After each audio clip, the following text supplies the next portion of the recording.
హైదరాబాద్ పాత బస్తీకి చెందిన ఓ మహిళ పాకిస్తాన్లో మగ్గుతోంది. పేదరికాన్ని ఆసరాగా చేసుకుని ఓ మధ్యవర్తి బిగించిన ఉచ్చు ఆమె పాలిటే శాపంగా మారింది. ఒమన్ దేశానికి చెందిన ధనవంతుడితో నిఖా జరిపిస్తానని మాట ఇచ్చిన దళారి మోసపూరితంగా ఒమన్లో ఉంటున్న పాకిస్తానీతో పెళ్లి జరిపించాడు. 20 ఏళ్ల క్రితం నాటి ఈ ఘటన తాజాగా కొత్త మలుపు తిరిగింది. ఈ ఏప్రిల్ 11తో బాధిత మహిళ పాస్పోర్టు గడువు ముగుస్తుంది. అయితే ఆమె పాస్పోర్ట్ను పునరుద్ధరించకుండా పాకిస్తానీ భర్త అడ్డుపడుతున్నాడు. భారత్కు రాకుండా తల్లిదండ్రుల చెంతకు వెళ్లకుండా కుట్ర పన్నుతున్నాడు. దీంతో తమ కూతురిని రక్షించాలంటూ వేడుకుంటున్నారు బాధిత తల్లిదండ్రులు.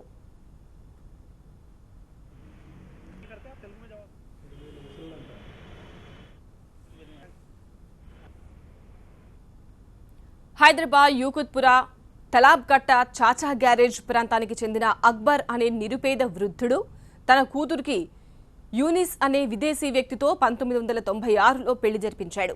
అల్లుడు ఒమన్ దేశస్థుడని నమ్మి నిఖా చేశామని, తీరా పెళ్లైన తర్వాత అతను పాకిస్తానీ అని తెలిసిందని వాపోయాడు వృద్ధుడు. కొంతకాలం పాటు ఒమన్లో పనిచేసిన యూనిస్ గత కొన్నేళ్ల క్రితం భార్యా పిల్లలను పాకిస్తాన్కు పంపించేశాడని, అక్కడ తీవ్ర వేధింపులకు గురి చేస్తున్నాడని ఆరోపించారు బాధిత తల్లిదండ్రులు.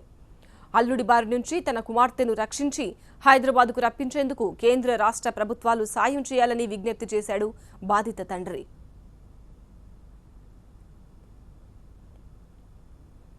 అక్బర్ కూతురు మహమ్మదీ బేగం 2012 జూన్లో హైదరాబాద్లో తల్లిదండ్రుల దగ్గరకు వచ్చి వెళ్లింది.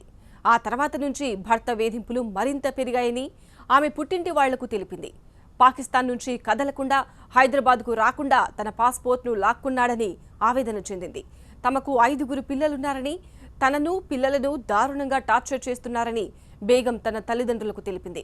భర్త నుంచి రక్షించి తమను హైదరాబాద్ చేర్చాలని పేరెంట్స్ ద్వారా ప్రభుత్వానికి విజ్ఞప్తి చేసింది బాధిత మహిళ బేగం. तो वो हिसाब से जो मेरी ज़िंदगी गुर्बत की थी, पंचर की दुकान थी फुटपाथ पे, तो उसकी वजह से मेरे को ये सब मालूमात नहीं थे। तो मैं जो है शादी किया और 12 साल तक के 14 साल तक के ओमान में अच्छी थी बच्ची, और 2 लड़के 2 लड़कियां हुए ओमान मस्कत के अंदर। फिर इसके बाद में वहाँ से फिर वो सामान वामान लेके करके वो लोग जाके मिल के आएंगे बोल के बच्ची को ले गया पाकिस्तान लाने के बाद में पाकिस्तान में रखा। फिर वहाँ एक लड़का हुआ, फिर वो लड़का होने के बाद में बच्ची को 1.5 साल 2 साल से बहुत ही टार्चर कर रहा है यूनुस, और बहुत ही ऐसे तकलीफ़ें दे रहा है। और मैं फॉरेन मिनिस्टर सुषमा स्वराज से मैं निवेदन करता हूँ कि आप अगर कुछ मेरी मदद करेंगे। ना सेंट्रल गवर्नमेंट ना स्टेट गवर्नमेंट ये अभी तक भी इसमें कोई रिस्पॉन्ड नहीं किए।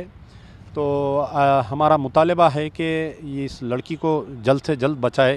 पहले तो ये चीटिंग करके ओमानी नेशनल है बोल के शादी हुई, फिर दूसरा ये है कि अब लड़की जो है वहाँ पर फंस गई जाके। अगर कल के दिन ये लड़की आई तो ओवर स्टे बोल के यहाँ हैदराबाद में पुलिस वाले उसको अरेस्ट कर लेते। तो ये सब केस को डील करने के लिए external affair ministry, Indian embassy से बात करना, इंडियन एम्बेसी वहाँ पर जाके सियालकोट में बच्ची को बचा के कैसा भी लेके आना। गरीब की लड़की है, माँ बाप बहुत परेशान हैं, हार्ट पेशेंट है बेचारे उनके वालिद। तो हमारे सुषमा स्वराज जी से ये रिक्वेस्ट है।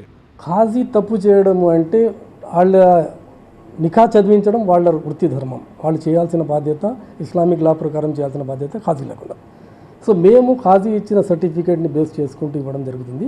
రెండోది, ఖాజీ అపాయింట్మెంట్ గవర్నమెంట్ చేస్తుంది, మైనారిటీ వెల్ఫేర్ డిపార్ట్మెంట్ చేస్తుంది. ఖాజీ ఏదైతే ఉందో మేము యాజ్ ఏ వక్ఫ్ బోర్డ్ ద్వారా ఖాజీలు అపాయింట్ కారు.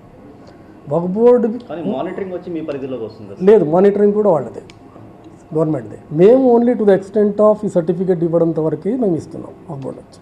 మా దగ్గర నుంచి ఎంక్వైరీస్ జరగదు, ఎందుకంటే ఖాజీ గారు ఇచ్చిన సర్టిఫికేట్ ప్రకారంగా మేము ఈ సర్టిఫికేట్ ఇవ్వడం.